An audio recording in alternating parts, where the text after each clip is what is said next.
हाँ जी, so welcome. आज करने वाले हैं हम यहाँ पर केमिकल इक्विलिब्रियम पार्ट 1 इसका कवर करते हैं जल्दी जल्दी, और पार्ट 2 की तरफ भी फिर आपको ले चलेंगे।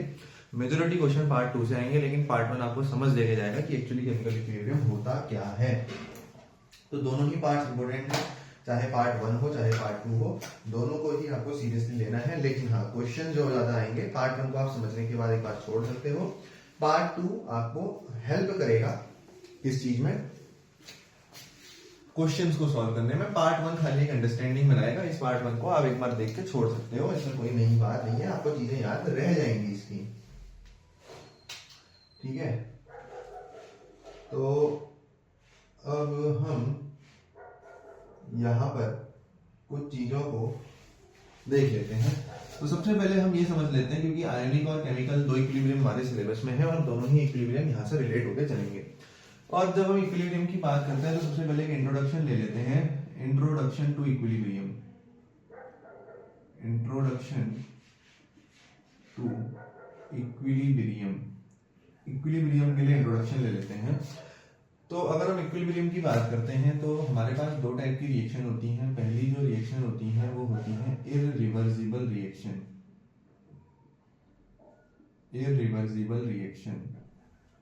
और दूसरी प्रकार की जो रिएक्शन हमारे पास होती हैं वो होती हैं रिवर्सिबल रिएक्शंस, रिवर्सिबल रिएक्शंस। तो दो तरीके की हमारे पास रिएक्शन है, इररिवर्सिबल रिएक्शन और रिवर्सिबल रिएक्शन।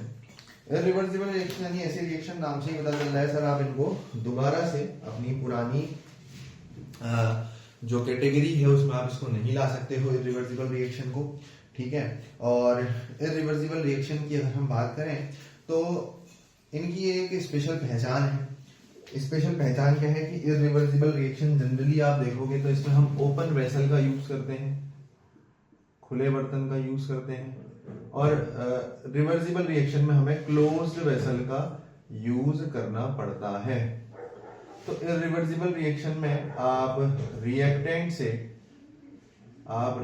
से प्रोडक्ट तो बना लेते हो, लेकिन प्रोडक्ट से दोबारा रिएक्टेंट की तरफ आप बढ़ना चाहोगे तो आप नहीं कर पाओगे।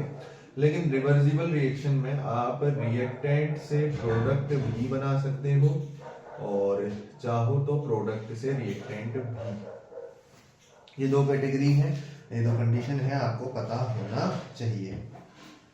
तो इररिवर्सिबल रिएक्शन तो चलो एक बार मान लेते हैं कंप्लीट भी हो जाती होगी, लेकिन reversible reaction are never complete, ये कभी कंप्लीट होती ही नहीं है ना। मतलब आप समझो कोई रिएक्शन हो रही है, ए जितना बी बना रहा है ना, बी भी उतना ही ए बना दे रहा है, तो ये रिएक्शन एक साइकिल में चलती रहेगी। क्या आप इस चीज को समझ पा रहे हो, है ना। रिवर्सिबल रिएक्शन एक साइकिल में चलते रहती है कि अगर ए ने आपका बी बनाया तो अब बी भी ए को बना दे रहा है, तो जितना बी बन रहा है उतना बी ए बना दे रहा है। तो ये एक साइक्लिक प्रोसेस की तरह ये रिएक्शन चलते रहती हैं और ये रिएक्शन कभी भी कंप्लीट नहीं होती हैं, लेकिन बट अटेन इक्विलिब्रियम, लेकिन ये एक टाइम में इक्विलिब्रियम को अटेन कर लेती हैं। तो केमिस्ट्री की ऐसी रिएक्शंस को जब हम स्टडी करने लग जाते हैं जहां पर रिएक्शंस कंप्लीट नहीं हो रही, ये रिएक्शंस ऐसी रिएक्शंस हैं जो हमेशा इनकम्प्लीट ही रहती हैं, लेकिन ये रिएक्शंस एक टाइम पे आके इक्विलिब्रियम अटेन कर लेती हैं। तो जब हम केमिस्ट्री में रिएक्शंस को देख रहे थे तो हमने देखा कि कुछ ऐसी रिएक्शंस भी होती हैं विच आर नेवर कंप्लीट। तो हमने देखा कि इनमें एक चीज, एक सीक्वेंस आ जाता है कि जब ए जितना बी बना रहा है बी भी उतना ही ए बना लेता है। और इस टाइप की जब कंडीशन आती है तो हमने डिफाइन करा इस कंडीशन को एज इक्विलिब्रियम की कंडीशन। तो हमने कहा जब भी इक्विलिब्रियम की कंडीशन यहाँ पर अटेन हो जाएगी तो जितना ए बी को बना रहा है उतना ही बी ए को बना देगा, यानी कि जितना रिएक्टेंट प्रोडक्ट बना रहा है उतना ही प्रोडक्ट रिएक्टेंट को बना देगा। तो इसलिए हमें जरूरत पड़ी इक्विलिब्रियम को समझने की, इक्विलिब्रियम को पढ़ने की। इक्विलिब्रियम हमारे सिलेबस में, हमारे केस में दो तरीके के हमको दिखने को मिलते हैं। एक है आपका केमिकल इक्विलिब्रियम और एक अगला आप चैप्टर देखोगे जो कि है आयोनिक इक्विलिब्रियम। दोनों चैप्टर काफी मजेदार हैं अपने आप में, बहुत ही शानदार हैं और बहुत हेल्प आपको करके जाएंगे मार्क्स को स्कोर करने में, अगर इसको ढंग से कवर किया जाए तो ये हमने एक छोटा सा इंट्रोडक्शन देखा था कि इक्विलिब्रियम आपको आपका होता क्या है, इस टर्म का ओरिजिन कहां से हुआ। जब केमिस्ट्री में कुछ ऐसी रिएक्शन को देखा गया कि ये रिएक्शन कंप्लीट हो ही नहीं रही है, क्यों नहीं हो रही है, जब देखा गया तो ये सारी तमाम बातें सामने निकल के आई। ठीक है,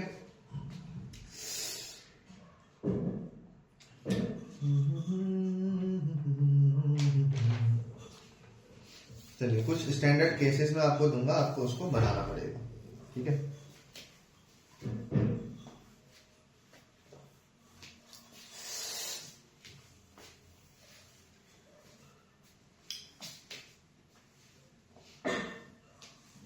चलिए सबसे पहले मैं आपको एनसीईआरटी में आपके कुछ ग्राफ्स मेरे को दिख रहे हैं, उन ग्राफ्स से मैं आपको इंट्रोड्यूस कराऊंगा।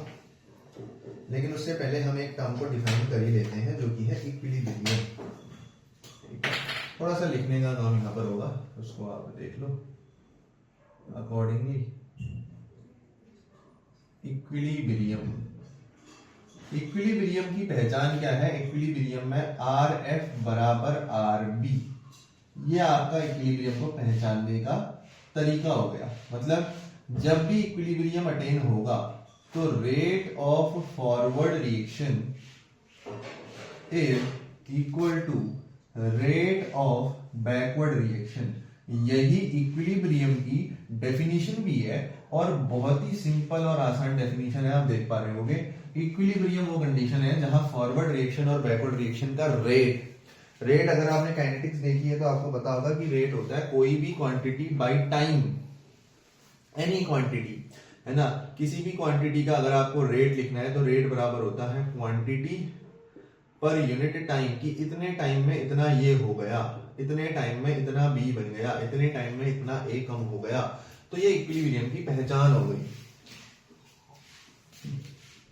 रेट ऑफ फॉरवर्ड रिएक्शन और रेट ऑफ बैकवर्ड रिएक्शन क्या हो जाएंगे, बराबर। ठीक है,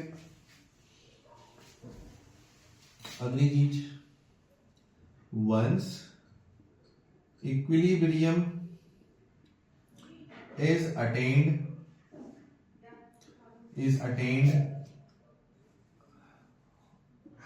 reactants,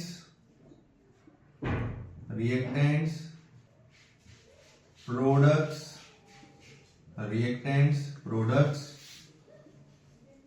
along with all the physical quantity या all the measurable quantity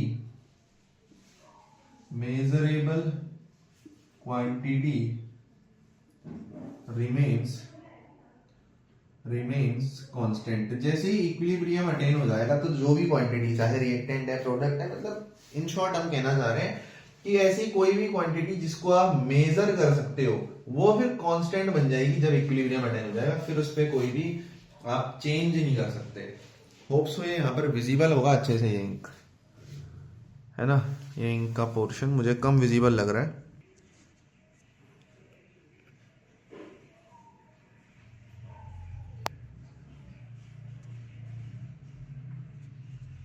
okay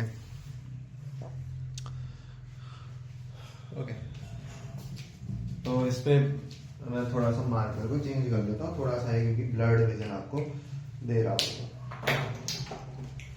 equilibrium को समझना, ठीक है, एक नोट डाल के आप लिख लो। नोट क्या है, एट इक्विलिब्रियम पहली चीज रेट ऑफ फॉरवर्ड रिएक्शन बराबर हो जाता है रेट ऑफ बैकवर्ड रिएक्शन के। ये बिल्कुल 100% सही बात है मेरे भाई, इस बात में कोई कटाक्ष नहीं है, इसको कोई झुठला नहीं सकता। लेकिन कंसंट्रेशन ऑफ रिएक्टेंट और कंसंट्रेशन ऑफ प्रोडक्ट ये भी इक्वल हो जाए, ये कोई जरूरी बात नहीं है। इट इज नॉट नेसेसरी, ये जरूरी बात नहीं है।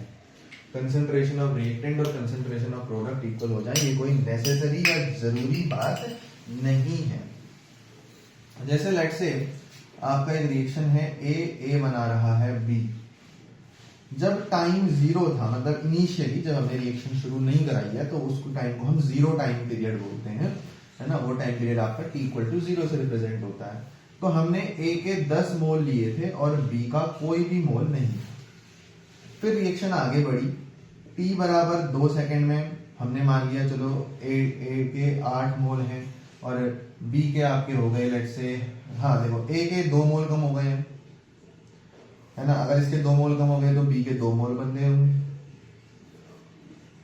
t बराबर 3 सेकेंड में ए के फिर से 2 मोल कम कर दो, क्योंकि एक यूनिट टाइम में हमने कहा कि 2-2 सेकेंड में इसके 2-2 मोल कम होते जा रहे हैं, तो 6 मोल हो गए। तो बी के कितने बन गए होंगे, 4 मोल बन गए होंगे। आप समझ पा रहे हो इस चीज को, है ना। जितने ए के मोल कम होते जाएंगे उतने ही बी के मोल बनते जाएंगे।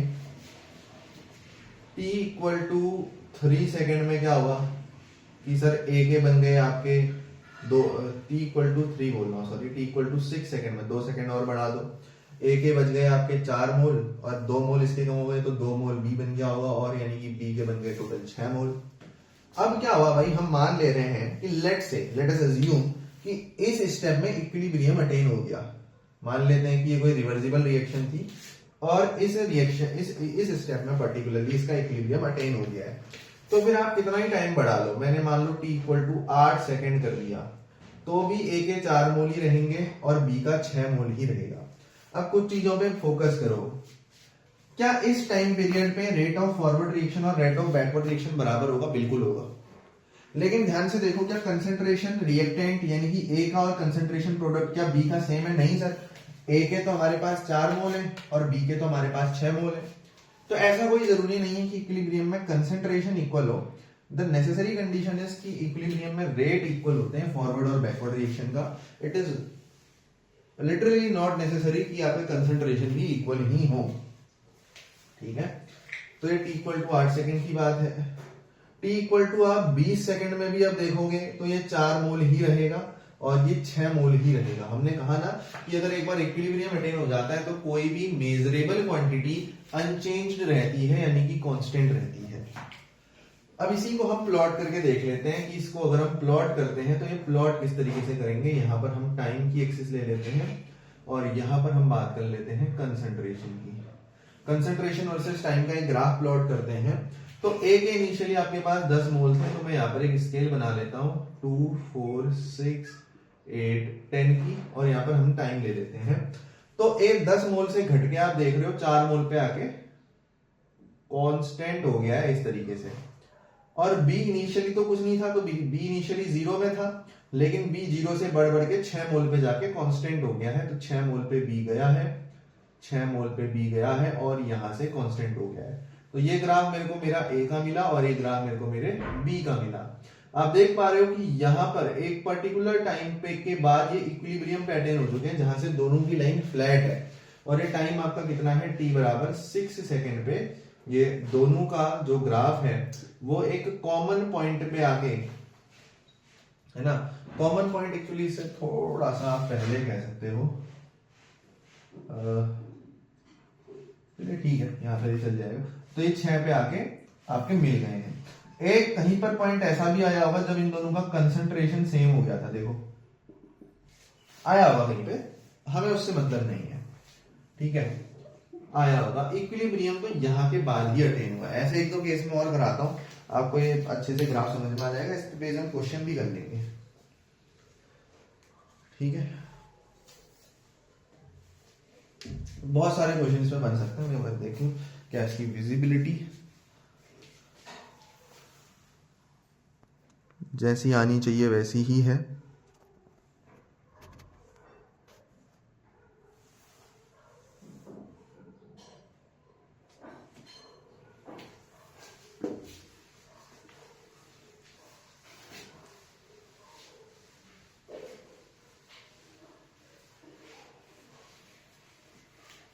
देखो एक आध ग्राफ हम यहाँ से और ड्रॉ कर लेते हैं, इनके बढ़िया तरीके से इन केसेस को समझ लेते हैं। और इक्विलिब्रियम का सेकंड पार्ट भी आप देखो हाथों हाथ निकल जाएगा, हाथों हाथ हो जाएगा, कोई उसमें आपको दिक्कत नहीं आने वाली है।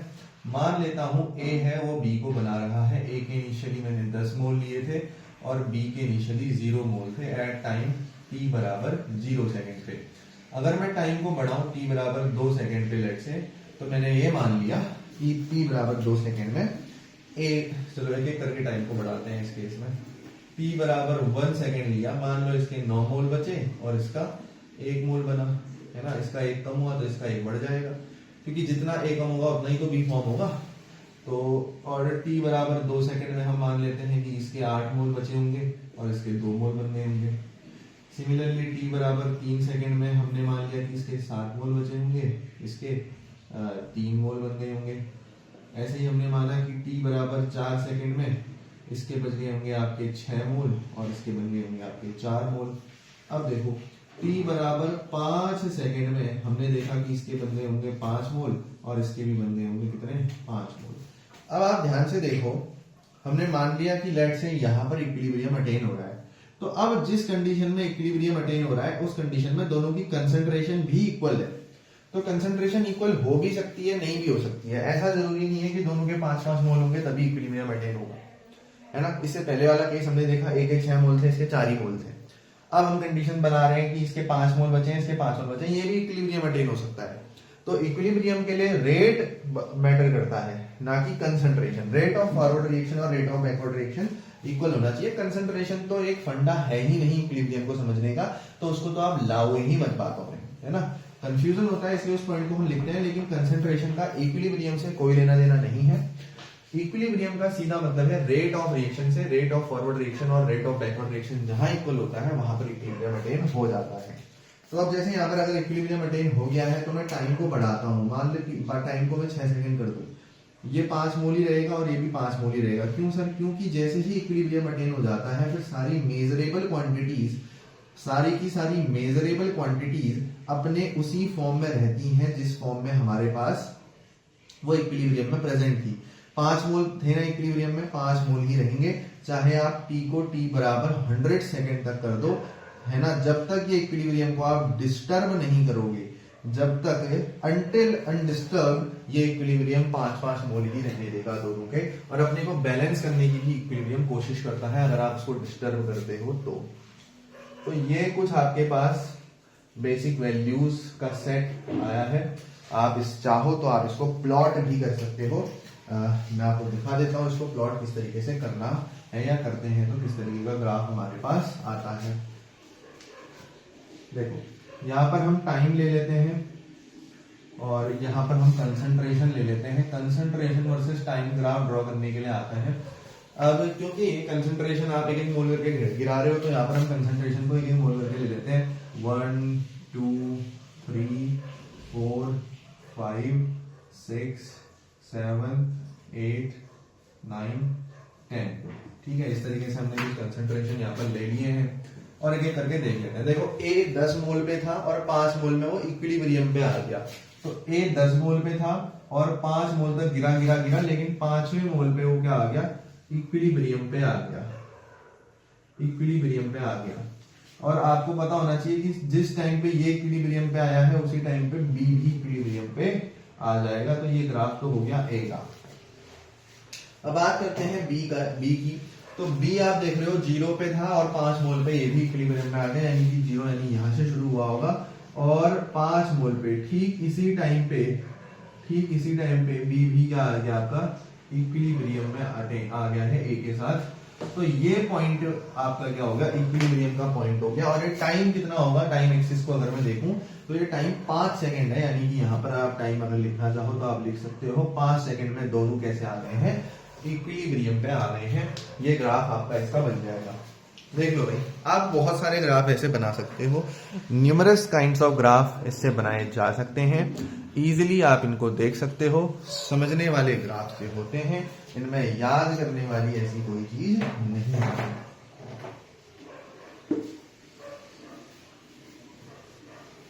थोड़ी सी मैं डेटा वैल्यूज को अब आपको अलग देने की कोशिश करता हूं जिससे ग्राफ और ज्यादा इंटरेस्टिंग बने। ठीक है, मान लेते हैं A ने B को बनाया, अभी भी A के 10 मोल ही लेते हैं, B के 0 मोल ही लेते हैं। जब रिएक्शन शुरू नहीं हुई थी, t बराबर 0, t बराबर 2 में a के बन गए 8 मोल 2 मोल, t बराबर 3 में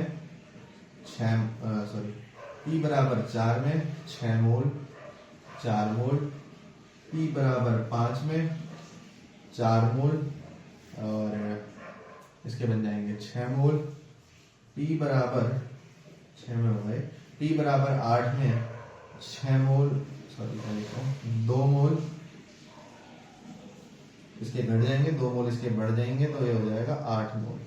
मान लेते हैं अब इस पोजीशन में इक्विलिब्रियम आके अटेन हो रहा है, तो चाहे आप t बराबर 10 ले लो, ये 2 मोल 8 मोल ही रहेगा, या t बराबर आप 20 सेकंड ले लो, ये तब भी 2 मोल 8 मोल ही रहेगा, अनटिल और अनलेस आप इक्विलिब्रियम को डिस्टर्ब कर दो, अनटिल और अनलेस आप इक्विलिब्रियम को कर दो डिस्टर्ब। तो अब ग्राफ को प्लॉट करने की कोशिश करते हैं कि इस कंडीशन के रिगार्डिंग हमारा ग्राफ कैसा बनेगा। ठीक है, देखो अगर इस कंडीशन को हम देखें तो हम देख पा रहे हैं ए 10 से कहां आ रहा है, 2 मोल पे आके इक्विलिब्रियम को अटेन कर रहा है।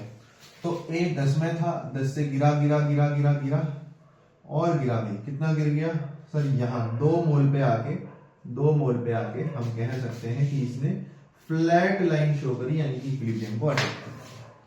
ठीक है, और ठीक इसी टाइम पे आपका बी भी इक्विलिब्रियम में आएगा, तो इस लाइन को हम एक्सटेंड कर देते हैं ताकि ठीक इसी से हम बी की लाइन को भी फ्लैटली शो कर पाए। इस लाइन को एक्सटेंड कर देते हैं, बी की बात करते हैं, बी सर 0 मोल में था और 8 मोल में आके इक्विलिब्रियम पे वो अटेन करा, तो 0 में था। ठीक है, मार्कर चेंज कर लेता हूं, 0 में था, 0 से बड़ा बड़ा बड़ा बड़ा बड़ा बड़ा बड़ा बड़ा और यहां 8 मोल पे आके उसने फ्लैट लाइन को शो करा। तो ये जो आपको ग्राफ दिख रहा है ये बी का है, ब्लैक वाला जो आपको ग्राफ दिख रहा है ये आपका ए का है, और एक कॉमन टाइम जहां पर ये दोनों इक्विलिब्रियम को अटेन कर रहे हैं वो आपको दिख रहा है t बराबर 8 सेकंड है। तो ये टाइम की वैल्यू कितनी हो जाएगी मेरे भाई, 8 सेकंड हो जाएगी। बताइए, बहुत सिंपल सी ये बातें हैं, प्यारी और अच्छी बातें यहाँ पर है इक्विलिब्रियम चैप्टर में, बहुत इंटरेस्टिंग चैप्टर है अगर ढंग से पढ़ा जाए तो। ठीक है, ठीक है,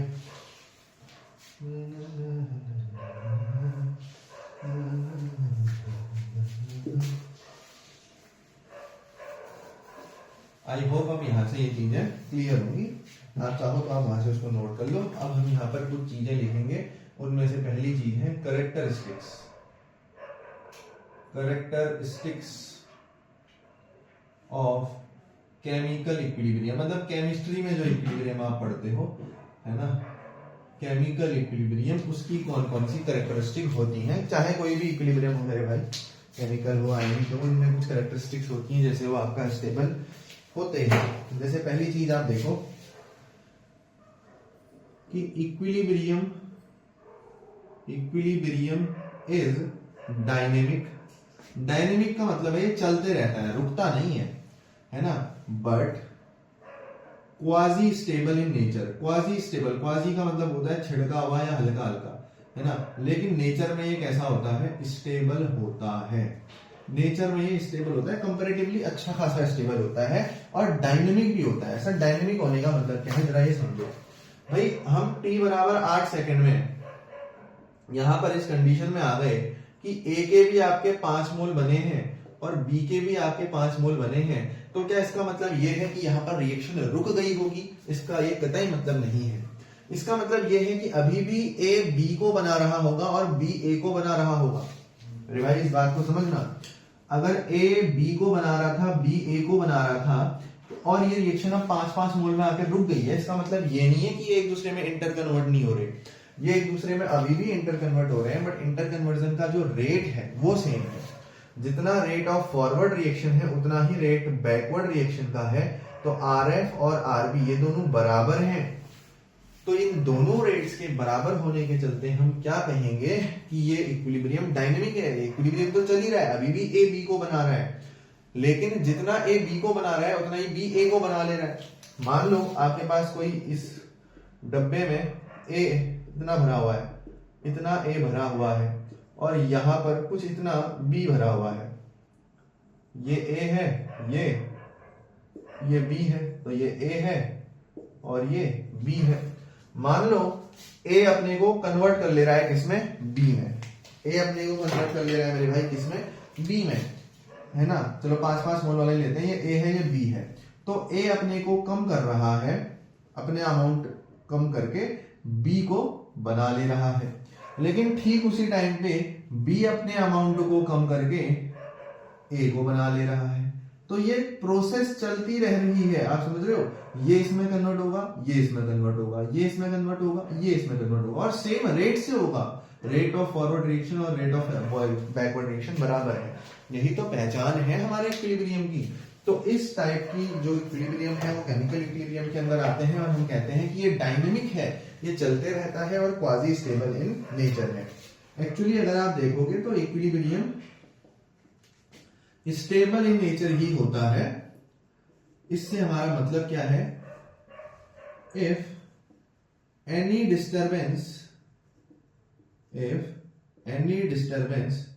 is created, equilibrium will try to overcome it and be fixed at equilibrium position। कोई भी आप डिस्टरबेंस अगर क्रिएट करोगे, any disturbance is created, equilibrium उसको ओवरकम करने की कोशिश करेगा और चाहेगा कि वो फिक्स रहे इक्विलिब्रियम वाली पोजीशन में ही, है ना। वो चाहेगा कि इक्विलिब्रियम की पोजीशन को डिस्टर्ब ना होने दे, है ना। Will try to overcome it, इतना ही लिखो क्योंकि आएगा सेंस जैसा नहीं बन रहा। Will try to overcome it, और वो इक्विलिब्रियम को डिस्टर्ब नहीं होने देगा। तो आप ऐसा लिख लो, 10 equilibrium will prevent anything from disturbing it। वो उसका रिवर्स कर देगा। ले चैटिलियर प्रिंसिपल में हम इसको देखते भी हैं, ठीक है, हम देखते भी हैं।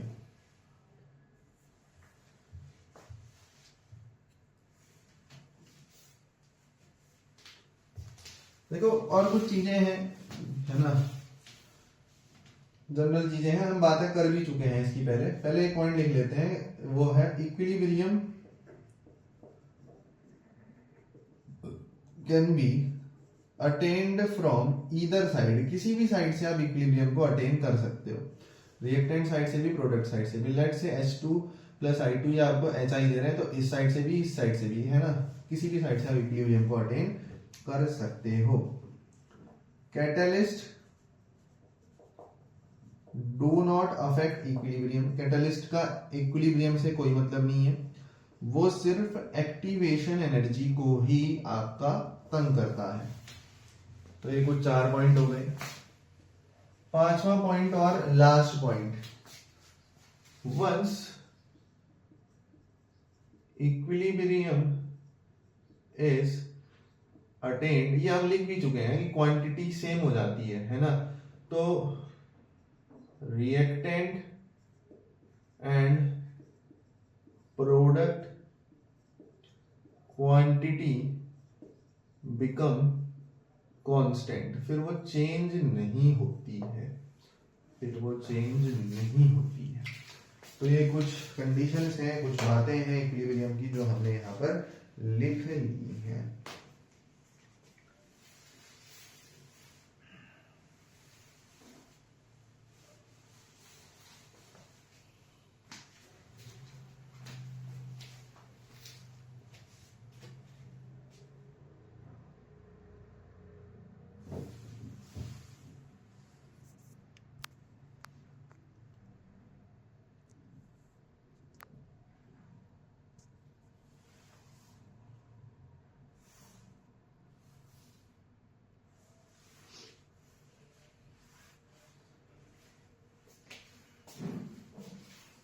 ठीक है भाई, ये आपके इक्विलिब्रियम के कुछ प्यारे प्रश्न अब यहाँ से हम देखना शुरू कर सकते हैं।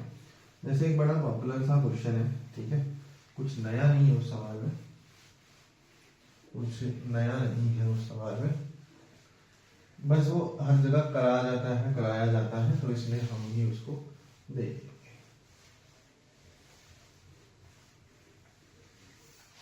चलिए आगे देखते हैं। प्रश्न आप चाहो तो आप लिख सकते हो, द रिएक्शन हैबर्स प्रोसेस है बेसिकली ये लिखना, the reaction N2 gas plus 3H2 gas gives 2NH3 is started in a vessel, 2NH3 gas. The reaction this is started in a vessel, sorry. The reaction this is started in a vessel having a capacity of 1 liter. This reaction जो भी आपको दी गई है is started in a vessel having a capacity 1 liter with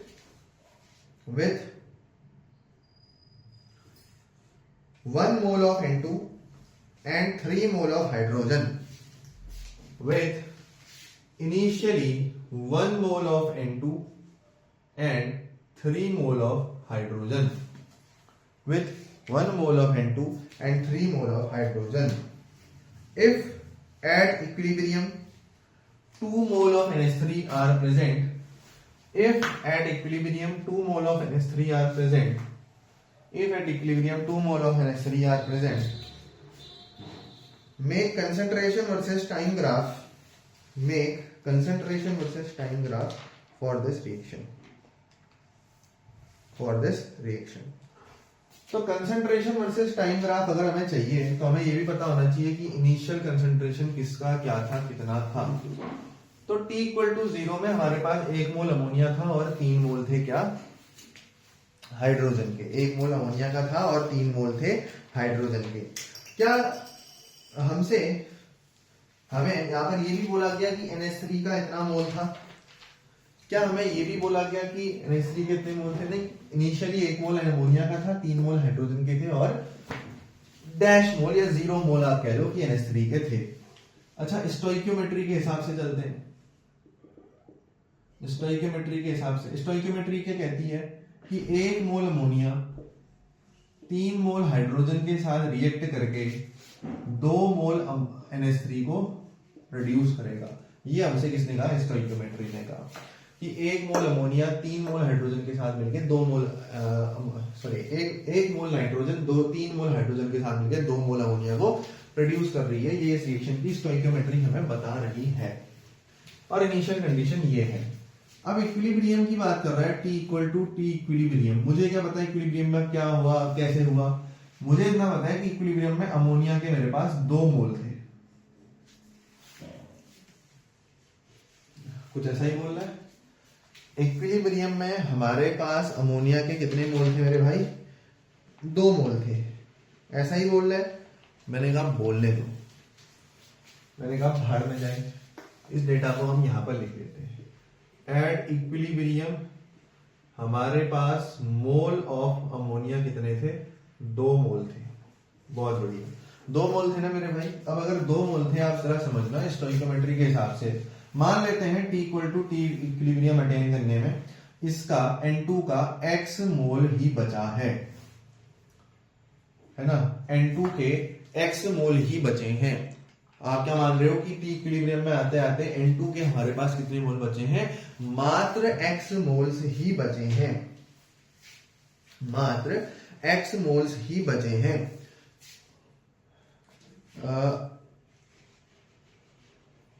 अच्छा, एक काम करना भाई कि इसमें थोड़ा सा हम डेटा को चेंज कर लेते हैं क्योंकि ये फिर क्वेश्चन ठीक नहीं बन रहा है। ठीक है, इनिशियल कंसंट्रेशन अलग करना, जो दी है मैं उसी को कर रहा हूँ। ठीक है, थोड़ी चेंज कर दी थी मैंने वैल्यू, बट वो जब नहीं रहा। तो 4 मोल और 8 मोल है इनिशियल कंसंट्रेशन। आप ये कर देना, इनिशियली 4 मोल नाइट्रोजन के हैं और 8 मोल हाइड्रोजन के हैं। इसी को लेके सॉल्व करते हैं। चलो ठीक है, तो अब हम क्या मान रहे हैं कि T equal to T equilibrium आते हुए मान लेते हैं इसका X अमाउंट खर्च हो गया, और हमारे पास थे 4 मोल, है ना? तो हमने माना कि 4 मोल हमारे पास थे, इसके X मोल खर्च हो गए, तो 4 माइनस X मोल बचे नाइट्रोजन के। 4 माइनस X मोल किसके बचे? नाइट्रोजन के बचे। हाइड्रोजन के कितने मोल थे 8 माइनस, अगर इसका 1 खर्च हो रहा है तो इसके कितने खर्च होंगे 3, तो 8 माइनस 3x मोल बच गए हाइड्रोजन के। तो NH3 के कितने मोल बचेंगे, NH3 के कितने मोल बनेंगे, ये x कम होता है, अगर इसका 1 मोल खर्च होता है तो इसके 2 मोल बनते हैं, तो इसके x मोल खर्च हुए हैं तो इसके कितने मोल बन जाएंगे 2x मोल नहीं बन जाएंगे क्या, बिल्कुल बन जाएंगे। और आपसे बोल रहा है कि अमोनिया 2 मोल बन रहा है, यानी कि 2x की वैल्यू 2 के बराबर है, तो 2 से 2 कट गया, यानी कि x बराबर 1।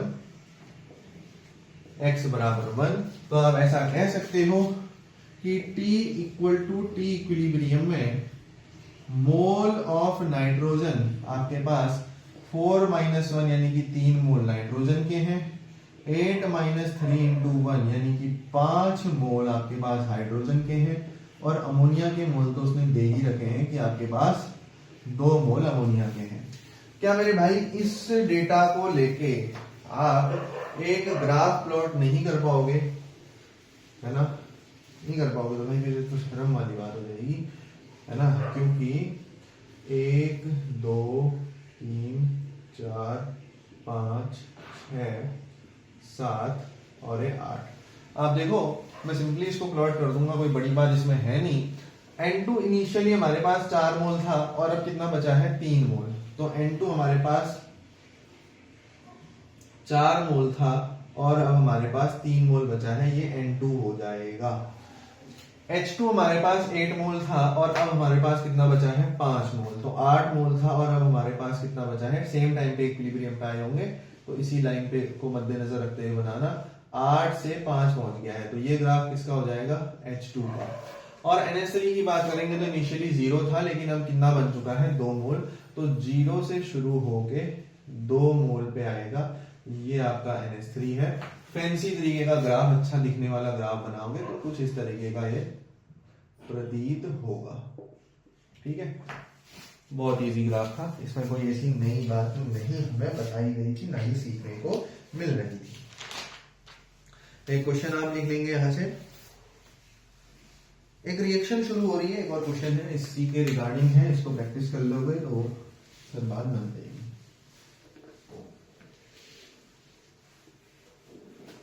एक रिएक्शन है लिखना, इन a reaction 2NO plus O2 gives 2NO2 लिखना, in a reaction 2NO plus O2 gives 2NO2. It starts with 4 mole of NO and 6 mole of O2. It starts with 4 mole of NO and 6 moles of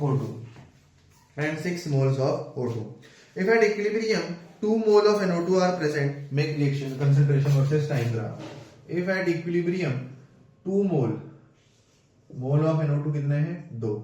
If at equilibrium 2 mole of NO2 are present, make concentration versus time graph for this reaction. तो पहले हम मान लेते हैं 0 है। अब हम बोलते हैं कि स्टोइकियोमेट्री हमसे क्या बोल रही है। स्टोइकियोमेट्री हमसे ये बोल रही है कि अगर 2 मोल NO के यूज करता हूं तो 1 मोल O2 का चाहिए और इससे 2 मोल NO2 के बनते हैं, यानी कि T equal to T equilibrium तक आते हुए इसके 4 मोल थे। मान लेता हूं इसके 4 माइनस 2x मोल खर्च हो गए। इसके मान लेता हूं 6 माइनस 1 इंटू x यानी कि x मोल खर्च हो गए। तो इसके आप कह सकते हो कि इसके अगर 2 मोल खर्च होते हैं तो इसके 2 मोल बनते हैं, यानी कि इसके 2x मोल खर्च हुए हैं तो इसके 2x मोल बन गए होंगे। और आपको ऑब्वियसली दे रखा है कि यहाँ पर भी 2x की वैल्यू 2 के बराबर है, तो x बराबर 1 आ जाएगा। x बराबर 1 आ जाएगा तो T equal to T equilibrium में मोल ऑफ NO आपके पास रहेंगे 2।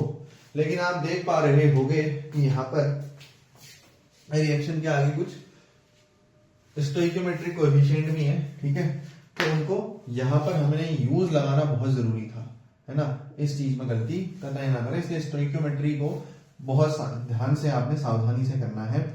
मोल ऑफ NO इतने बचे, मोल ऑफ O2 कितने बचे, 6 में से 1 जाएंगे 5, और अगर कोई बोले मोल ऑफ NO2 कितने बचे, तो 2 मोल NO2 बन गए एक्चुअली, ठीक है।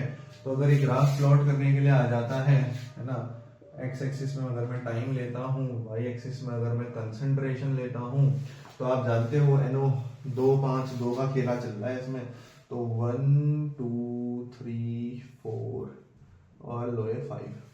तो आप जानते हो कि NO ध्यान से देखना 4 मोल से नहीं, T इक्वल टू 0 में NO के 4 मोल से, बिल्कुल 4 मोल से 2 मोल पे पहुंच गए हैं, तो 4 मोल से घटते हुए 2 मोल पे जो आया वो आपका NO कहलाया। अगला देखो O2 6 मोल से कहा गया है, O2 6 मोल से कहा गया है 5 मोल में, तो ऊपर पे कहीं पे 6 भी होगा, है ना, लो, तो 6 मोल से 5 मोल में जो आया वो आपका O2 हो गया। और लास्ट में NO2 0 से 2 मोल में पहुंच गया है, 0 में था और 2 मोल में पहुंच गया है, 2 मोल में ये NO के साथ ही खड़ा है, तो इसको ऐसे हाईलाइट करके बना लेते हैं नीले से। ये देखो, ये आपका क्या है, ये आपका O2 है।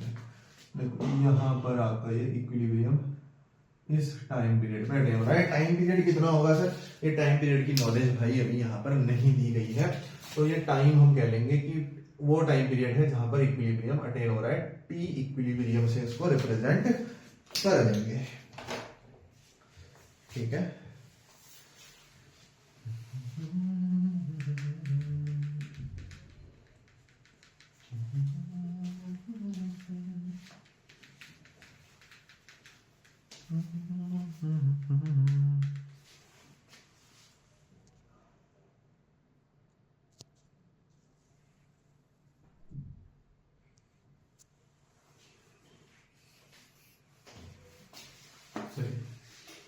आगे बढ़ते हैं और अब इम्पोर्टेंट बातों को देख लेते हैं अबाउट द इक्विलिब्रियम की यहां से क्या क्या चल रहा है।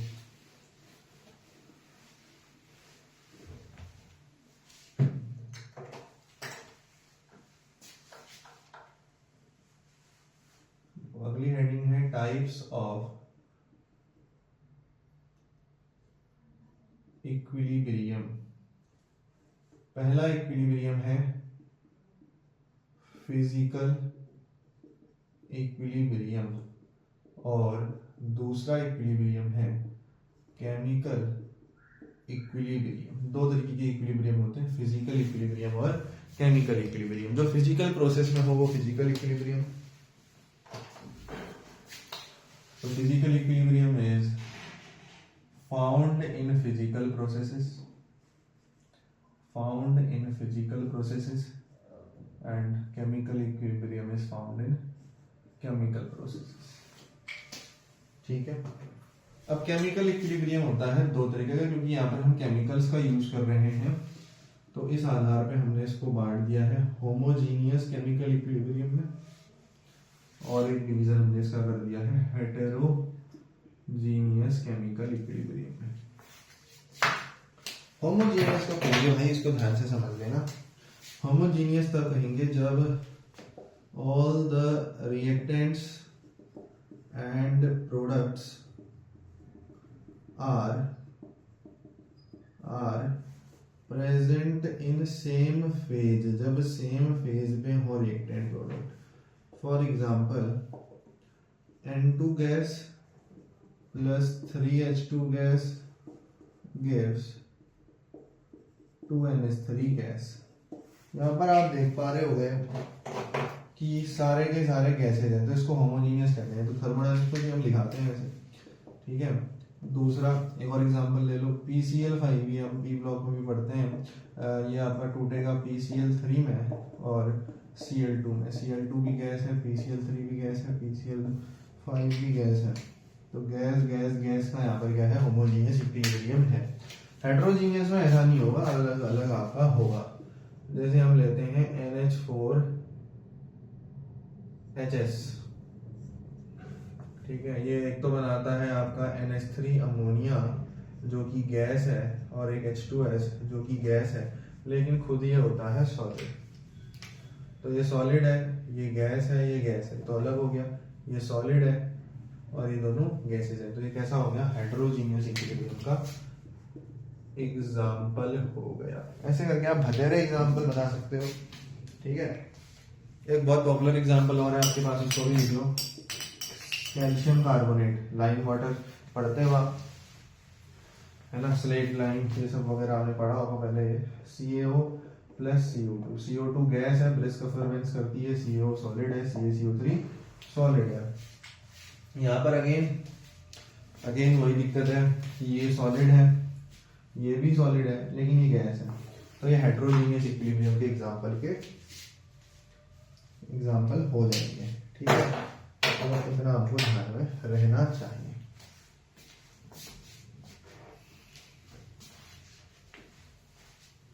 ठीक है, फिजिकल इक्विलिब्रियम और केमिकल इक्विलिब्रियम। अब हम देखने वाले हैं मेरे भाई एक बहुत ही बहुत ही बहुत ही इंपॉर्टेंट चीज, जिसको हम कहते हैं लोमा, जिसको हम क्या कहते हैं, लोमा।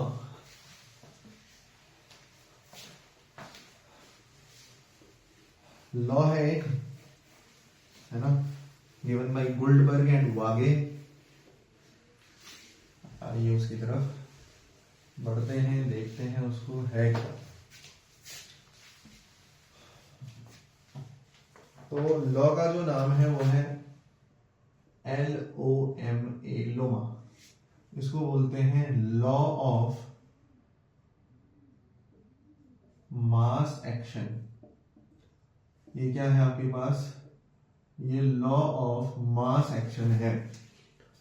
सबसे पहले आप कुछ बेसिक बातें इसके बारे में जान लो कि ये जो लॉ ऑफ मास एक्शन है ये आपको गोल्डबर्ग एंड वागे ने दी थी। गोल्डबर्ग एंड वागे ये दो बंदे थे, है ना, इन दोनों ने क्या दी थी, लॉ ऑफ मास एक्शन दी थी। लेट्स से कोई रिएक्शन है AA plus BB gives CC plus BD, ये कोई रिएक्शन है, इसके रिस्पेक्ट में हम इसको पढ़ेंगे। तो लॉ ऑफ मास एक्शन क्या बोलती है कि रेट जो है किसी भी रिएक्शन का वो प्रोपोर्शनल होता है एक्टिव कंसंट्रेशन, चाहे प्रोडक्ट हो चाहे रिएक्टेंट हो, उसकी पावर स्टोइकियोमेट्री के। एक्टिव कंसंट्रेशन चाहे प्रोडक्ट हो चाहे रिएक्टेंट हो, उसकी पावर स्टोइकियोमेट्री के। यही है आपकी लॉ ऑफ मास एक्शन, यही है आपकी लॉ ऑफ मास एक्शन। कैसे होता है सर, ये आप जरा समझ लो। देखो भाई, ये जो छोटी छोटी चीजें यहाँ पर लिखी गई हैं इनको हम बोलते हैं स्टोइकियोमेट्री। जैसे आप अभी तक लिख रहे थे N2 plus 3H2 gives 2NH3, तो ये N2 के आगे भी 1 था, तो ये 1 3 ये 2, ये क्या है, ये स्टोइकियोमेट्री है या स्टोइकियोमेट्रिक कोएफिशिएंट इनको हम कहते हैं, स्टोइकियोमेट्रिक कोएफिशिएंट इनको हम कहते हैं। सिमिलरली यहाँ पर क्योंकि हमने एक जनरल एक्सप्रेशन दिखाया है वेरिएबल्स के टर्म्स में, तो A B C D ये आपके क्या है, ये आपके स्टोइकियोमेट्रिक कोएफिशिएंट है। ये क्या है आपके स्टोइकियोमेट्रिक कोएफिशिएंट है, तो ये हमें पता होना चाहिए। ठीक है, अब हम थोड़ा सा यहां से बढ़ते हैं आगे को।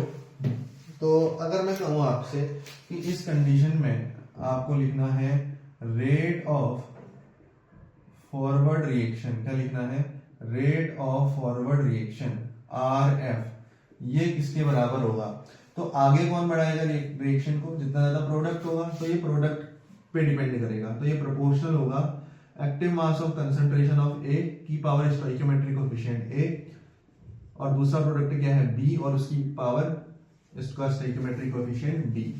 ऐसे ही अगर मेरे को लिखना है rate of backward reaction,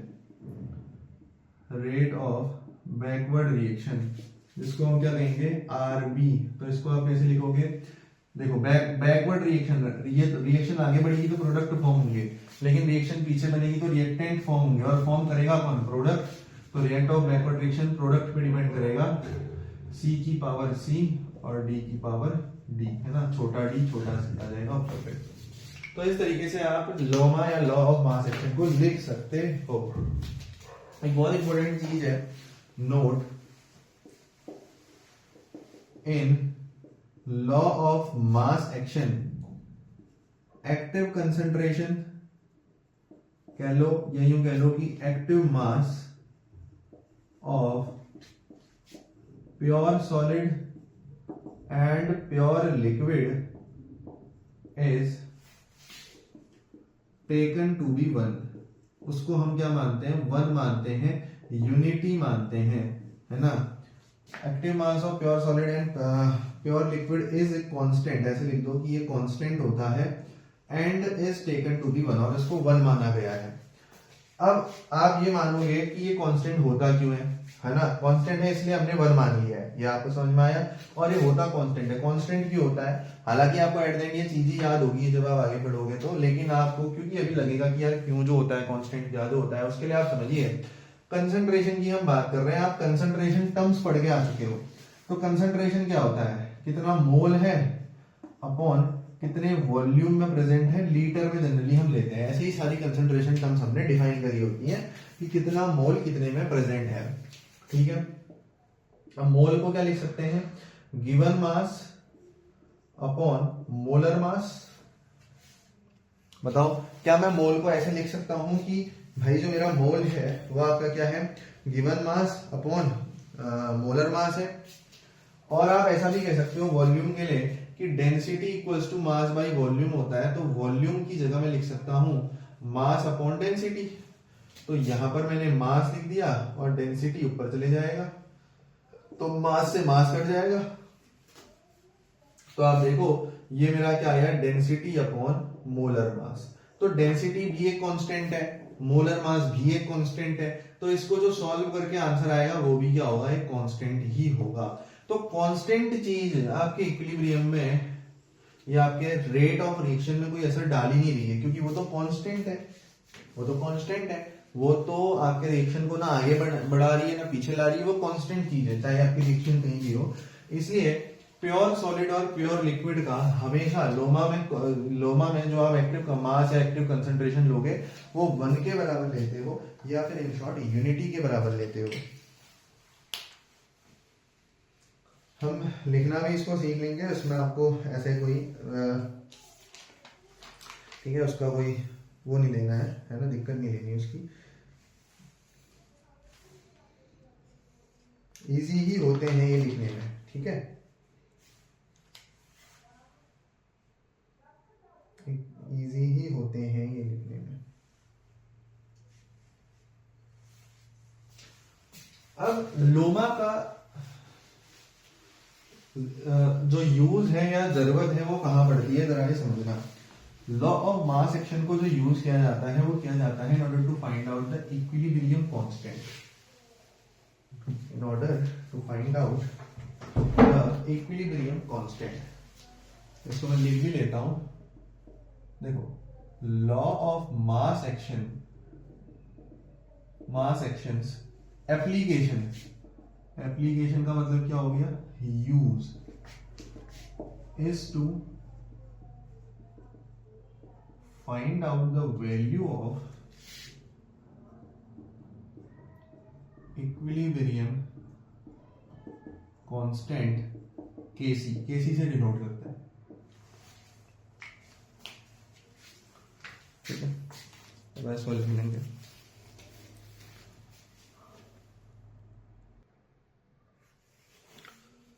Okay, so let's continue the assignment. कहाँ होते थे भैया? Law of mass action application या use is to find out the value of equilibrium constant K. हाँ, तो application of लोमा हम इसको कह सकते हैं। मान लो कोई एक रिएक्शन आपको दी हुई है, इक्विलिब्रियम CC प्लस DV, तो अब रेट ऑफ फॉरवर्ड रिएक्शन निकाल लो, है ना, जो कि डायरेक्टली प्रोपोर्शनल होगा, ठीक है। किसके होगा? C कंसंट्रेशन ऑफ C की power C concentration of D की पावर D, ये डायरेक्टली प्रोपोर्शनल होगा। लेकिन अगर प्रोपोर्शनलिटी आप हटाओगे और इक्वल का साइन लगाओगे तो यहां पर आएगा KF। KF क्या है? Proportionality constant.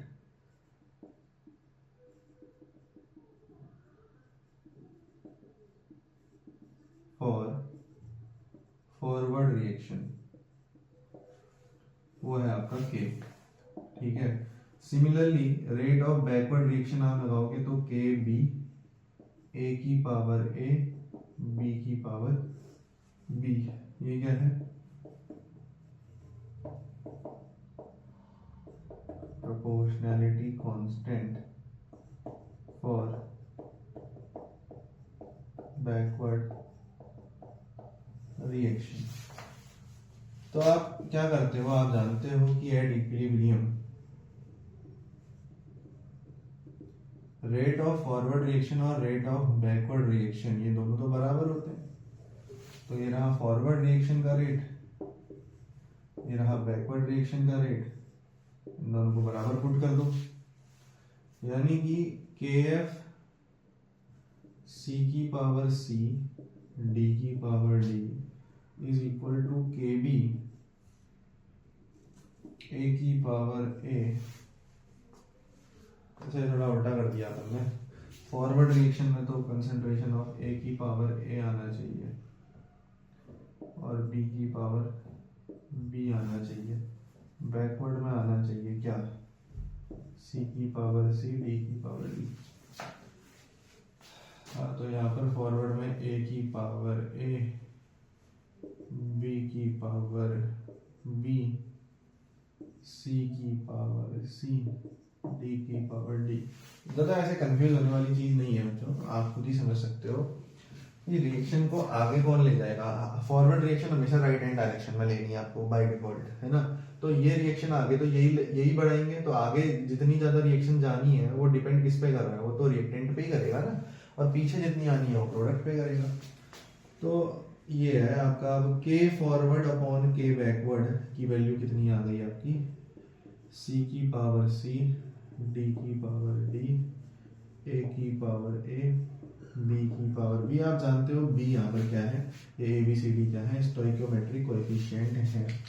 और ये जो वैल्यू आपकी आई है के एफ अपॉन के बी, फॉरवर्ड रिएक्शन का rate constant upon backward reaction का रेट कांस्टेंट, इसी को हम कह देते हैं, इस अपॉन को है ना, के एफ अपॉन के बी को ही हम बोल देते हैं के सी, यानी कि इक्विलिब्रियम कांस्टेंट।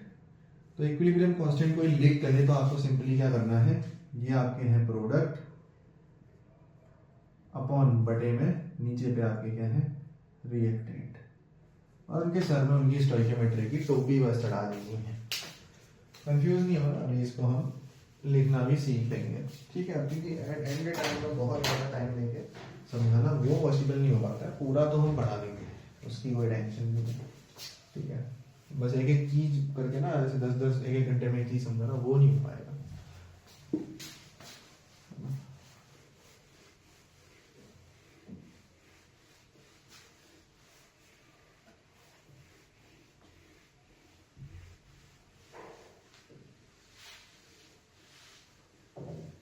चलो आगे बढ़ते हैं।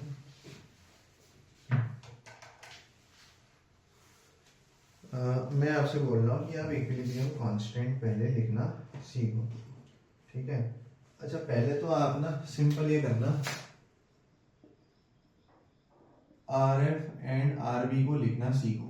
पहले क्वेश्चन में रेट ऑफ फॉरवर्ड और बैकवर्ड रिएक्शन बताओ, और इस क्वेश्चन में आप क्या कर लो, इक्विलिब्रियम कांस्टेंट के सी की वैल्यू लिखो, ठीक है। मैं कुछ क्वेश्चन आपको दे दे रहा हूँ।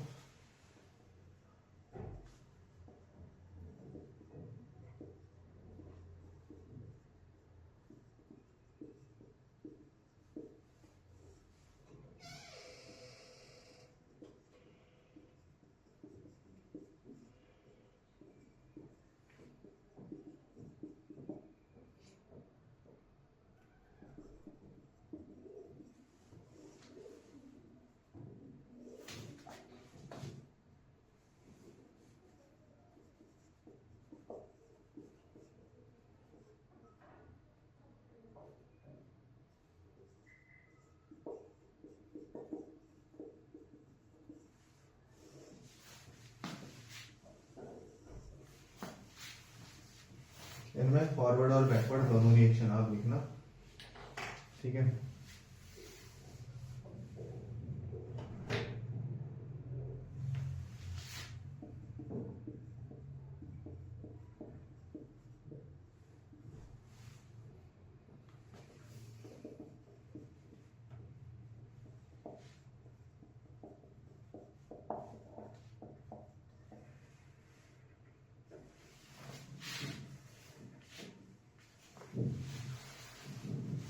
बाकी तो आप लिख ही लोगे केसी, और कोई दिक्कत वाली बात इसमें नहीं। एक और लिख लेता हूँ।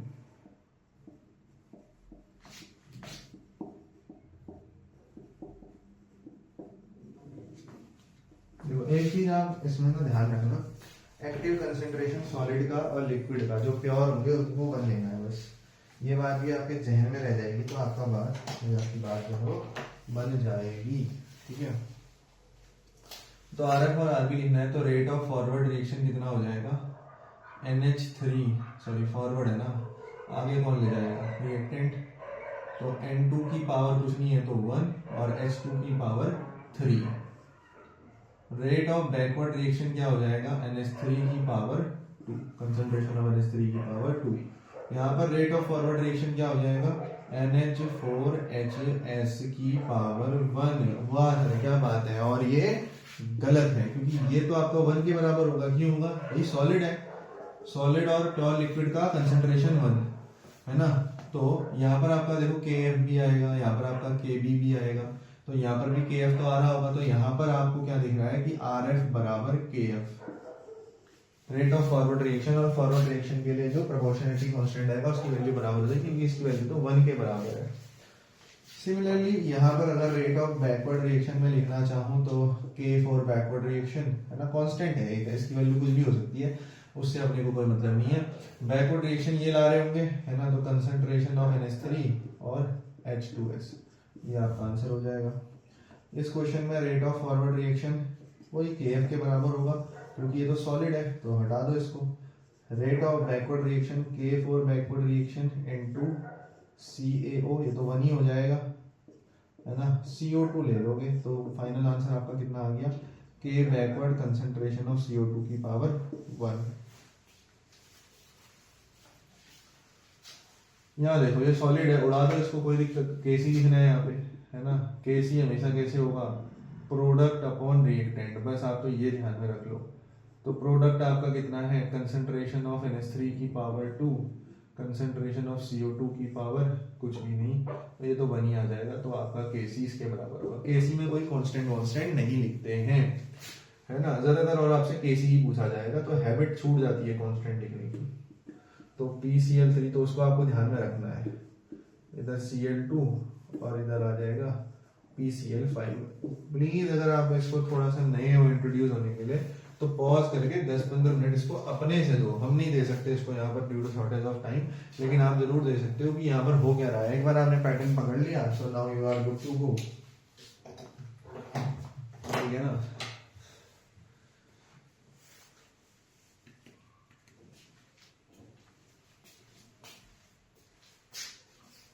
देखिए एक और चीज आपको यहाँ पर समझनी है छोटी सी, भाई मान लो कोई रिएक्शन हो रही है, A plus B gives C plus D, तो Q की वैल्यू हम लिखते हैं C की पावर C, D की पावर D, B की पावर B। ये जनरल Q की वैल्यू होती है, इसको बोलते हैं रिएक्शन क्यूशेंट। ये Q की वैल्यू है, लेकिन Q Kc के बराबर बन जाता है, यानी कि इक्विलिब्रियम कांस्टेंट के बराबर बन जाता है। कब, वैल्यू वही रहती है, C की पावर C, D की पावर D, A की पावर A, B की पावर B, लेकिन Q को Kc आप बोल कब सकते हो, बात वो है। Q को Kc कब कह सकते हो, तब बोल सकते हो जब इक्विलिब्रियम हो, एट इक्विलिब्रियम ओनली। सिर्फ इक्विलिब्रियम की कंडीशन में Q और Kc में हम कह सकते हैं कि भाई एक ही बात है, ठीक है ना।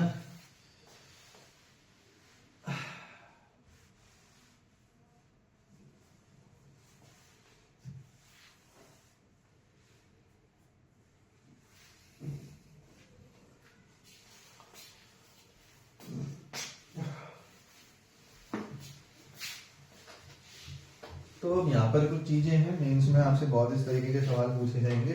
3 केस बना लिए जाते हैं, Q बराबर Kc, दूसरा Q लेस देन Kc, और तीसरा और last Q greater than Kc। Ionic तो बहुत प्यारा चैप्टर है भाई, है ना। आयोनिक बहुत प्यारा चैप्टर है, सॉरी केमिकल बहुत प्यारा चैप्टर है। इसके बाद आयोनिक आता है जहां आपको थोड़ा बहुत चीजों को ध्यान देना पड़ता है, वहां जरूरत पड़ती है। Q बराबर Kc कब होता है? At equilibrium. और ध्यान रखना कोई भी चीज हमेशा स्टेबिलिटी की तरफ बढ़ती है, तो कोई भी चीज इक्विलिब्रियम अटेन करना चाहेगी, कोई भी चीज इक्विलिब्रियम अटेन करना चाहेगी। उसी लॉजिक को यहां लगाओ, Q less than Kc। Q equilibrium constant से कम है, यानी कि रिएक्शन अभी Q पे है, वो कहां जाना चाहेगी? इक्विलिब्रियम की तरफ को जाना चाहिए, क्योंकि कम में है तो रिएक्शन शिफ्ट्स फॉरवर्ड डायरेक्शन। और अगर Q ग्रेटर देन Kc है तो रिएक्शन शिफ्ट्स बैकवर्ड, है ना, क्योंकि ये इक्विलिब्रियम के भी आगे बढ़ गया है Q, तो ये इक्विलिब्रियम की पोजीशन में आना चाहेगा। इस लॉजिक को लगा के आप इनको इजीली क्या कर सकते हो? रिमेंबर। हिंदी में याद कहना अच्छा नहीं लगता, लेकिन हाँ याद आओ तो रख सकते हो यहाँ से, ठीक है। समझ लग गया आपने, याद करने या रखने वाली उसमें कोई ऐसी बात है नहीं। देखो एक दो चीजें और हैं, मान ले भाई मेरे K की वैल्यू ज्यादा है, तो रिएक्शन K को पसंद नहीं करती है।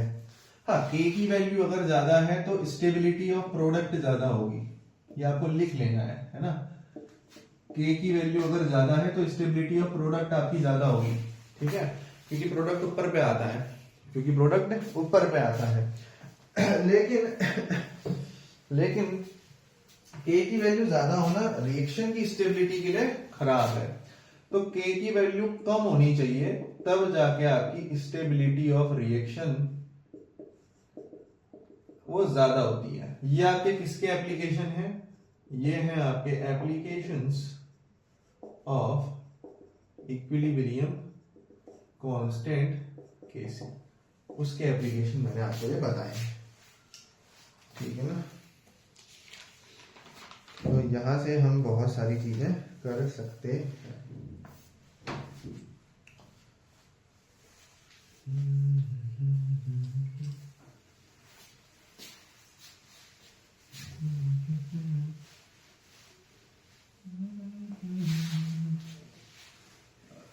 अब देखो दो एक आध छोटी छोटी बातें हैं, फिर हम इसको पार्ट 2 में ले चलेंगे जहां हमें स्टोइकियोमेट्री के साथ खेलना होता है। तो वो छोटी छोटी बातें क्या है, पहले उनको जल्दी जल्दी कर लेते हैं। एक चीज आपसे पूछता है यूनिट ऑफ Kc। अब देखो इसके अलग अलग मेथड्स हैं, है ना, लेकिन सारी मेथड से एक ही मेथड अच्छी है। जैसे मेथड वन क्या है? मान लो आपको रिएक्शन दी थी, हैबर्स प्रोसेस, तो आपने क्या निकाला? Kc को लिखा, आपने कहा Kc होगा NH3 की पावर का कंसंट्रेशन की पावर 2, फिर N2, फिर H2 की कंसंट्रेशन की पावर 3। अब कंसंट्रेशन होता क्या? मोल पर लीटर की, 1 लीटर में कितना मोल है, इसकी पावर 2 अपॉन मोल पर लीटर, है ना, और इधर पे क्या है? मोल पर लीटर की पावर 3। तो इसकी कंसंट्रेशन सॉल्व आप करते तो ये नीचे पावर 4 है, ऊपर 2 है, ये सिंपल आ गया मोल पर लीटर की पावर -2। लेकिन आप तो इतने झमेले में पड़ो ही मत, ठीक है। आप क्या लगाओ सीधे ओझा सर मेथड, हमारी मेथड भी इसमें आप लगाओ, मेरी मेथड नहीं है ऑब्वियसली, ये बहुत बुकों में आपको मिल जाएगी, बट सिंपल सी बात है। आप क्या करो, फाइंड करो डेल्टा Ng। डेल्टा Ng क्या है? समेशन ऑफ, यानी कि sum of stoichiometric coefficient of product minus summation of sum of stoichiometric coefficient of reactant. ये आपके डेल्टा Ng की वैल्यू होती है। डेल्टा Ng आप जानते हो, ठीक है। प्रोडक्ट में भी किसको लेना है? गैसेज ओनली, और रिएक्टेंट में भी किसको लेना है? Gases only. सिर्फ गैसेज में लगता है delta Ng। Difference in number of moles होता है, हम अभी सीख जाएंगे, ठीक है। तो आपको सिर्फ क्या करना है, डेल्टा एन जी फाइंड कर लिया तो आप कहना सर यूनिट ऑफ केसी की वैल्यू जो होती है वो कितनी होती है, मोल पर लीटर की पावर डेल्टा एन जी। अब इसको अप्लाई करना सीखते हैं, कुछ क्वेश्चंस में हम इसको अप्लाई करते हैं। जैसे मैं आपको एक क्वेश्चन दे रहा हूं, PCl3 gas plus Cl2 gas PCl5 gas. ध्यान से देखो, ये भी गैस, ये भी गैस, ये भी गैस। अच्छा, आपको कुछ नहीं दिया ना, तो इसका मोल 1 मोल हो गया, इसका भी 1 मोल हो गया, इसका भी 1 मोल हो गया। तो डेल्टा एन जी, प्रोडक्ट में गैस के कितने मोल हैं, 1, माइनस रिएक्टेंट में गैस के कितने मोल हैं, 1 और 1 2, तो 1 - 2 -1 आ गया आपका डेल्टा एन जी। तो मोल पर लीटर की पावर डेल्टा एन जी यानी कि -1, ये आपका इसका यूनिट होगा केसी का। देखो सिंपली हमने इसको निकाल दिया, सिंपली हमने इसको निकाल दिया। अभी आगे आप केपी पढ़ोगे, क्या पढ़ोगे, केपी। तो केपी के लिए आपको क्या करना पड़ेगा, और केपी अभी समझ जाओगे आप। केपी के लिए आपको क्या करना पड़ेगा, एटीएम की पावर डेल्टा एनजी, ये इसकी यूनिट हो जाएगी। तो डेल्टा एनजी निकालना आपको आना चाहिए। ठीक है, मैं कुछ क्वेश्चन यहाँ पे हम इसको करा ले रहे हैं। अब देखो इसी क्वेश्चन को अगर मैं रिवर्स कर दूं तो आंसर अलग आएगा मेरा। इसी क्वेश्चन को अगर मैं रिवर्स कर दूं तो मेरा आंसर अलग आएगा। मतलब अभी था PCl3 + Cl2 PCl5 दे रहा था, लेकिन अब उल्टा लिख दिया, PCl5 gas PCl3 gas plus Cl2 gas. क्योंकि अब देखो, अब यहाँ प्रोडक्ट है, यहाँ 2 मोल है, यहाँ 1 मोल है, तो अब डेल्टा एनजी +1 आएगा। तो अब इसमें मोल पर लीटर की पावर 1, ये अब आपकी यूनिट ऑफ केसी आएगा। तो रिएक्शन को रिवर्स करने में केसी की जो यूनिट है आप देख पा रहे हो, वो भी आपकी क्या हो जाएगी, रिवर्स हो जाएगी। आप देख पा रहे हो, वो भी आपकी क्या हो जाएगी मेरे भाई, रिवर्स हो जाएगी।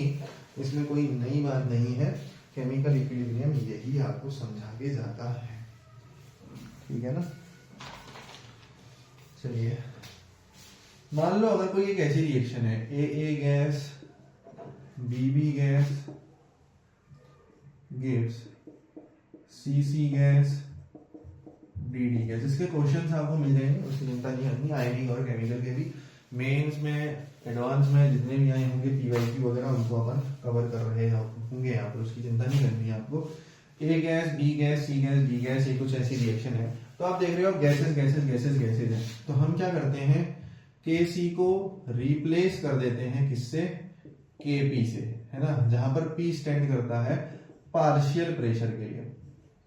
सर पार्शियल प्रेशर का मतलब होता क्या है भाई, मान लो एक कंटेनर है, इसमें बहुत गैसेस हैं, AA गैस भी है ना, B गैस भी है, C गैस भी है और D गैस भी है। तो मिक्सचर ऑफ गैसेस में एक इंडिविजुअल गैस ने किसका कितना प्रेशर लगाया, वो उसका पार्शियल प्रेशर है। जैसे इस मिक्सचर में A गैस इन बची हुई 3 गैसेस पे जितना प्रेशर लगा रही होगी उसको हम पार्शियल प्रेशर ऑफ A कहेंगे। B गैस बची हुई ACD में जितना प्रेशर लगा रही होगी उसको पार्शियल प्रेशर ऑफ B कहेंगे, है ना। क्योंकि पूरे कंटेनर में एक ही गैस होती तो उसी का प्रेशर होता, लेकिन अब 4 गैस हैं तो एक गैस का प्रेशर उसका पार्शियल प्रेशर कहलाता है इस केस में। तो इसमें आपको ज्यादा कुछ लेना देना नहीं करना है, ठीक है। आपको सिंपली क्या करना है, अब यहाँ पर C और D है, तो KP को आप अगर लिखोगे तो लिखोगे प्रेशर ऑफ C की power C, pressure of D की power D upon pressure of A की पावर A और प्रेशर ऑफ B की पावर B। मतलब चीजें वही हैं, बस थोड़ा लिखने का अंदाज बदल दिया है, रिश्ता वही सोच नहीं, है ना। यही वाली बात यहाँ पर चल रही है ना। और इसमें आप जानते हो कि KP की अब यूनिट जो होगी, मैंने अभी बात करी थी, ये मोल पर लीटर उसकी पावर डेल्टा एनजी, यानी मत लिख देना KP की यूनिट, क्योंकि प्रेशर है एटीएम में नापते हैं, एटीएम की पावर डेल्टा एनजी, ये वाली यूनिट आपकी यहाँ पर चलती है, ये वाली यूनिट आपकी यहाँ पर चलती है। बहुत ही इंपॉर्टेंट है ये बात यहाँ पर जाननी, ठीक है। अब मेन पार्ट हमारा यहाँ से शुरू होगा भाई, जहाँ हम रिलेशन निकालेंगे केपी केसी में स्टोइकियोमेट्री से रिलेटेड जितने भी क्वेश्चंस आते हैं आप उसको समझ लेना। यही आपका मेन आर्टिकल रहने वाला होगा जो अब हम करेंगे, क्वेश्चन इसी से आएंगे। ये तो एक बेसिक वाली बात है, अगर आपने केमिकल कैनेटिक्स पढ़ा होगा तो आपको लग रहा होगा क्या ही चीज है ना, क्योंकि काइनेटिक्स पढ़ के ये चीजें बहुत ही आसान लगने लगती हैं। तो पार्ट 1 मेरे को इरेज नहीं करना चाहिए, है ना, इसको अपन अच्छे से मॉडिफाई करके लिख लेते हैं, केमिकल इक्विलिब्रियम पार्ट नंबर 2। तो अब इसका बनेगा पार्ट नंबर 2, और पार्ट 2 में आपको बहुत अच्छी चीजें देखने को मिल जाएंगी, क्वेश्चंस भी मेरे ख्याल से वहां पर आप देख पाओगे। ठीक है भाई, तो चलिए फिर मिलते हैं अपन पार्ट नंबर 2 के अंदर।